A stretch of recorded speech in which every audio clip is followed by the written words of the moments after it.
நம்மள பல பேருக்கு கண்டிப்பாக அந்த பிரச்சனை வந்திருக்குங்க. எல்லாமே நல்லா போய்கிட்டு இருக்கும்போது திடீர்னு ஏதோ ஒரு பிரச்சனை வரும். அந்த பிரச்சனை கொஞ்சமாக படிப்படியாக அதிகமாகி நம்ம வாழ்க்கையை முடக்கி போகிற அளவுக்கு பிரச்சனை அதிகமாக இருக்கும். அது நம்ம குடும்ப வாழ்க்கையாக இருக்கலாம், அப்படி இல்லைன்னா நம்மளே பிஸ்னஸாக கூட இருக்கலாம். இந்த மாதிரி இந்த பிரச்சனை பார்த்திங்கன்னா அதிகப்படியாக போயிட்டு நம்முடைய வாழ்க்கையோட எல்லைக்கே கூட்டிகிட்டு போயிடும். நாம் அந்த பிரச்சனைகள்லேருந்து மீளவே முடியாது போலவே இதுதான் நம்மளுடைய கடைசி கட்டம் அப்படிங்கிற அந்த எண்ணத்தை கூட வந்துடுவோம். ஏன் நிறைய பேர் தவறான முடிவுகள் கூட எடுக்கிறதுக்கு முயற்சி பண்ணியிருப்பீங்க. ஆனால் அந்த மாதிரி சந்தர்ப்பங்கள்லேருந்து யார் மீண்டு வராங்களோ அவங்க தான் மிகப்பெரிய ஒரு வெற்றியாளர்களாக மாறுறாங்க.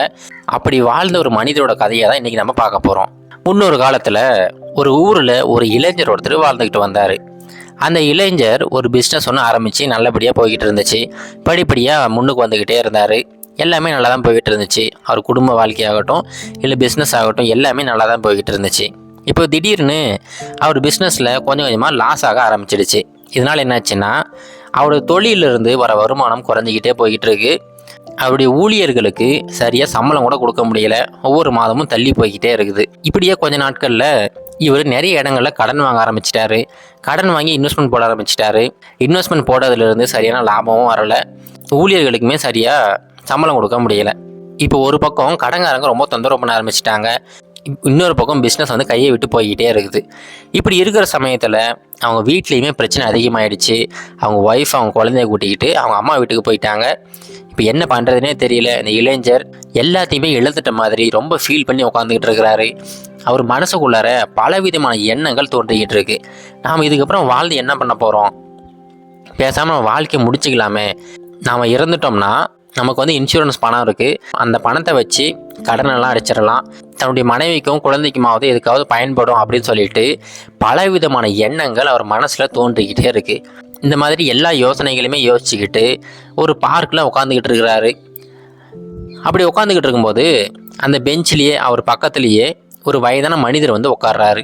இந்த இளைஞரை பார்த்த உடனே அந்த வயதான மனிதர் கேட்குறாரு, என்னப்பா என்னாச்சு? உன்னை பார்க்கும்போதே தெரியுது ஏதோ மனசில் ரொம்ப சோகமாக இருக்கா அப்படின்னு சொல்லிட்டு, என்னப்பா அப்படின்னு சொல்லிட்டு கேட்குறாரு. உடனே இந்த இளைஞர் வந்து, ஐயா தயவு செஞ்சு உங்கள் வேலையை பார்த்துக்கிட்டு போங்க, எனக்கு 1008 பிரச்சனை இருக்குது, தயவு செஞ்சு நான் தொந்தரவு பண்ணாதீங்க ஐயா அப்படின்னு சொல்லிட்டு மூஞ்சில் அடித்த மாதிரி அந்த பெரியவர்கிட்ட சொல்கிறாரு. ஆனால் அந்த பெரியவர் விடுறதா இல்லை. மறுபடியும் இந்த இளைஞர்கிட்ட, இங்கே பாருப்பா, எல்லா பிரச்சனைகளுக்குமே ஏதாவது ஒரு தீர்வு இருக்குது. இப்போ உன்னோட பிரச்சனைக்குமே ஏதாவது ஒரு தீர்வு இருக்கும். எனக்கு தெரிஞ்ச வரைக்கும் பல பிரச்சனைகளுக்கு பணம் தான் மூல காரணமாக இருக்குது. பணத்தை வச்சு நிறைய பிரச்சனைகளை சால்வ் பண்ணலாம். உனக்கு என்ன பிரச்சனைன்னு எனக்கு தெரியலை, ஆனால் என்னால் முடிஞ்ச ஒரு உதவியை உனக்கு செய்ய முடியும். நான் வந்து இந்த ஊரிலேயே ஒரு பெரிய பிஸ்னஸ்மேன். எனக்கு பல லட்சம் கோடிகள் சொத்து இருக்குது. அதிலிருந்து என்னால் முடிஞ்ச ஒரு சின்ன உதவி உனக்கு நான் பண்ண முடியும் அப்படின்னு சொல்லிட்டு ஒரு செக்கை எடுத்து அதில் சைன் போடுறாரு. அது வந்து பிளாங்க் செக், எதுவுமே ஃபில் பண்ணாமல் இருக்குது. அதை வந்து இந்த இளைஞர்கிட்ட கொடுக்குறாரு. இங்கே பாருப்பா, இந்த செக்கை நீ பயன்படுத்திக்க, எவ்வளோ காசை வேணாலும் ஃபில் பண்ணிக்க, அந்த காசை எடுத்து இப்படி பிரச்சனைகளை சால்வ் பண்ணிக்கப்பா அப்படின்னு சொல்லிட்டு இந்த இளைஞரோட கையில் கொடுக்குறாரு. அந்த இளைஞர் அதை பார்த்த உடனே அவர் கண்களில் கண்ணீர் வந்துருச்சு. என்னது இது, இவர் யாருன்னே தெரியாது, ஆனால் இவ்வளோ பெரிய உதவி பண்ணிக்கிட்டு இருக்கிறாரு, இது எப்படி சாத்தியமாகும் அப்படின்னு சொல்லிட்டு யோசிச்சுக்கிட்டே உட்காந்துக்கிட்டு இருக்கிறாரு. உடனே அந்த பெரியவர் சொல்கிறாரு, இங்கே பாருப்பா, இது வந்து நான் இனாமாக கொடுக்குறேன்னு நினைக்காத, இதை வந்து நான் உனக்கு கடனாக கொடுக்குறதா கூட வச்சுக்க. இதை பயன்படுத்தி நீ முன்னுக்கு வா. நீ முன்னுக்கு வந்ததுக்கப்புறமா மறுபடியும் அந்த காசை எங்கிட்ட திருப்பி கொடுத்துடலாம் அப்படின்னு சொல்லிட்டு அடுத்த வினாடியே அந்த பெரியவர் அங்கேருந்து போயிடுறாரு. இப்போது அந்த இளைஞர் அங்கே உட்காந்துக்கிட்டு அந்த பிளாங்க் செக்கை பார்த்துக்கிட்டே இருக்கிறாருங்க. அவர் மனசுக்குள்ளார ஓடின எல்லா எண்ணங்களுமே அப்படியே சப்ரஸ் ஆகிடுச்சு. இப்போ எல்லாமே ஒரு நேர்மறையான எண்ணங்கள் தான் அவர் மனசுக்குள்ளே வந்துக்கிட்டு இருக்கு. யாரோ முகம் தெரியாத நபர் நம்மளுக்கு வந்து உதவி செய்கிறாரு அப்படின்னா கண்டிப்பாக நம்மளால் இந்த பிரச்சனைகள்லேருந்து விடுபட முடியும் அப்படின்னு சொல்லிட்டு ஒரு புது உத்வேகத்தோட அவர் ஆஃபீஸுக்கு போகிறாரு. உடனே ஒரு டீம் மீட்டிங் போடுறாரு. எல்லா ஊழியர்களையுமே கூப்பிட்டுட்டு, இங்கே பாருங்கப்பா, கடந்த ஒரு சில மாதங்களாக உங்களுக்கு வந்து சம்பளம் கொடுக்கல, அது எனக்கும் தெரியும், எனக்கு கஷ்டமாக தான் இருக்குது. ஆனால் இப்போ அது எல்லாத்தையுமே சரி பண்ணுற அளவுக்கு எங்கிட்ட நிறைய ஐடியாஸ் இருக்குது. இன்னும் 2 மாதம் மட்டும் கொஞ்சம் சம்பளத்தை அட்ஜஸ்ட் பண்ணிக்கிட்டு வேலை செய்யுங்க, அதுக்கப்புறம் உங்களுக்கு தேவையான எல்லாத்தையுமே நான் செஞ்சு கொடுக்குறேன் அப்படின்னு சொல்லிட்டு ரொம்ப உற்சாகமாக பேசுகிறாரு. அவருடைய உற்சாகத்தை பார்த்த உடனே அங்கே இருக்கிற ஊழியர்களுமே ரொம்ப உற்சாகமாயிட்டாங்க. உடனே இன்னும் 2 மாதங்கள் தானே, கொஞ்சம் கஷ்டப்பட்டு வேலை செய்வோம் அப்படின்னு சொல்லிட்டு பரபரப்பாக வேலை செய்ய ஆரம்பிச்சிட்டாங்க. புதுசாக நிறைய ஆர்டர்ஸ் எடுக்க ஆரம்பிச்சிட்டாங்க. அடுத்த ஒரு சில மாதங்களில் அவருடைய கம்பெனி ஒரு வழியாக நல்ல நிலைமைக்கு வந்துடுச்சு. கொஞ்சம் கொஞ்சமாக லாபமே வர ஆரம்பிச்சிருச்சு. அந்த லாபத்தை பயன்படுத்தி அவருடைய கடனை அடைக்க ஆரம்பிச்சிட்டாரு. அவருடைய ஊழியர்களுமே ரொம்ப மகிழ்ச்சியாக இருக்க ஆரம்பிச்சிட்டாங்க. இந்த சமயத்திலேயே இவர் அவருடைய ஒய்ஃபை பார்க்க போகிறாரு. போயிட்டு இது வரைக்கும் நடந்த எல்லா பிரச்சனைகளையுமே கொஞ்சமாக சால்வ் பண்ணிட்டேன், இதுக்கு மேலே எந்த பிரச்சனையும் வராது அப்படின்னு சொல்லிட்டு அவங்க ஒய்ஃபையுமே சமாதானப்படுத்தி அவங்க குழந்தைங்களை கூப்பிட்டுக்கிட்டு வீட்டுக்கு வராரு. கொஞ்சம் கொஞ்சமாக அவருடைய வாழ்க்கையில் எல்லாமே நல்ல நிலைமைக்கு வந்துக்கிட்டு இருக்கு. அப்படியே காலங்கள் கடந்து போகுது. ஒரு சில வருடங்கள் ஆயிடுச்சு. அந்த சமயம் அவருடைய ஆஃபீஸில் ஒரு ஃபைலை எடுத்து புரட்டி பார்த்துக்கிட்டு இருக்கிறாரு. அப்படி புரட்டி பார்த்துக்கிட்டு இருக்கும்போது அந்த ஃபைலோட அடியில் பார்த்தீங்கன்னா அந்த பெரியவர் கொடுத்தாரு பார்த்தீங்களா, அந்த பிளாங்க் செக் அப்படியே வச்சிருக்கிறாரு. இந்த இளைஞருக்கு அவர் மேலே ஒரு நம்பிக்கை வந்ததுனால அந்த பிளாங்க் செக்கை அவர் பயன்படுத்தவே இல்லை. அது பொக்கிஷம் மாதிரி அப்படியே பத்திரப்படுத்தி வச்சிருக்கிறாரு. இப்போ அந்த பிளாங்க் செக்கை எடுத்து கையில் பார்த்துக்கிட்டு இருக்கிறாரு. அப்படி பார்த்துக்கிட்டு இருக்கும்போது அவருக்கு அந்த பழைய நினைவுகள்லாம் வருது. அந்த பெரியவர் மட்டும் அதை சொல்லாமல் இருந்திருந்தா, ஒருவேளை இந்த செக்கை கொடுக்காமல் இருந்திருந்தா இந்நேரம் நான் உயிரோடு இருந்திருப்பேனா இல்லையான்னு கூட தெரியல. மறுபடியும் அந்த பெரியவரை பார்க்கணும் போல இருக்கே அப்படின்னு சொல்லிட்டு அவர் எங்கே கண்டுபிடிக்கலாம் அப்படின்னு சொல்லிட்டு நிறைய இடங்களில் தேடுறாரு. எங்கே தேடியுமே கிடைக்கல.